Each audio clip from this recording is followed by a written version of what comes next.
દ્રષ્ટિ કરે. અને રાવણે બાપુ સીતાજીને ઉપાડ્યા ને તારે માં કહીને ઉપાડ્યા છે કે માં તું આવ્યો ને તો મારો બાપ આવે, અને એ મને મારે ને તો મને મુક્તિ મળે, અને અહીંયા આવે ને તો મારી લંકા પવિત્ર થાય. બાપુ રાવણ જેવો તેવો નહોતો રામ. 4 વેદ જેના મોઢે હોય, 9 ગ્રહ જેને ઢોલીએ બાંધ્યા હોય, પવન પાણી ભરે વાહ વાસીદું કરે, ગણે ગાયું ચારે, રવિ રસોઈ બનાવે, શિવ જેનો ભંડારી હોય, યમના દૂત બાપુ એને રજા લેવા આવવું પડે કે અમે એનો જીવ લેવા જઈએ છીએ. એ અને આ ધરતી ઉપર 14 ચોકડીનું રાજ કર્યું રાવણે. સતયુગ, દ્વાપર, ત્રેતા ને કળિયુગ 4 યુગની એક ચોકડી થાય. 14 ચોકું ને 56 યુગ સુધી આ ધરતી ઉપર રાવણ રહ્યો છે એવું કહે છે સંતો. કેટલું એનું તપોબળ છે, કેટલો વિદ્વાન છે. અને રામ ને બાપુ ઠેઠ ત્યાં સુધી થકો થયો તો બાપુ એનું ભજન તો કઈક હશે ને.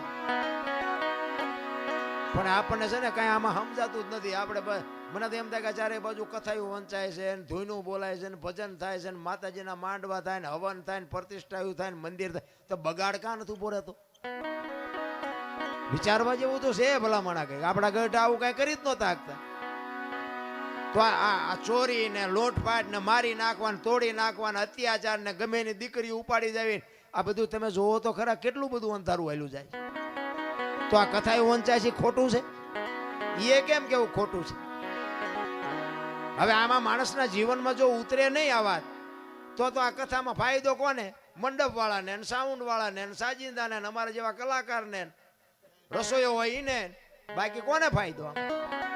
હવે તો આ 2-5 લાખ રૂપિયા 10 લાખ રૂપિયા આમાં નાખવા તેના કરતા પાદરા ગાયું ખડમાં દઈ દીધા હોય તો.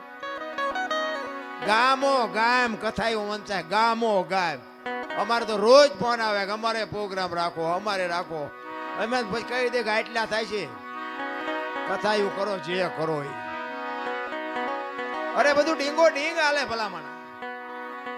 મને એમ થાય કે આ ખોટું છે હું નથી કહેતો, પણ બગાડ અટકવો જોવે બાપુ. જો આ સત્ય હોય અને કાં ઓલા કે ને કે કાં તો ઓલામાં ફેર ને કાં તો ઓલામાં ફેર, સત્ય હોય તો આ બાપુ દુનિયામાં કંઈક, હું એમ કહું છું કે 5000 50,000 માણા ભેગું થાય એમાં 10 તો સુધરવા જોવે કે નહીં.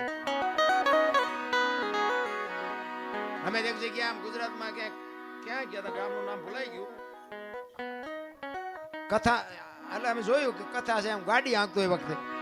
એટલે અમારે થોડોક ટાઈમ હતો, કીધું હાલો ને આપણે કથામાં જઈને બેહી. હવે એમ અહીંયા બેઠા ને કથા ચાલુ હતી ને એમાં 2 જણા બાજ્યા. બોલો, હવે કથા ચાલુ હોય એ વખતે જો બાજે માણા તો એમાં બહાર તો કઈ મગજમાં ઉતરે જ છે. એમાં એકને દવાખાને લઈ જવો પડે. બોલો, હવે આમાં પતિ જો હોય તો કથાના માંડવાનું શું થાય ને ઓલા વક્તાનું સાજિંદાનું શું થાય?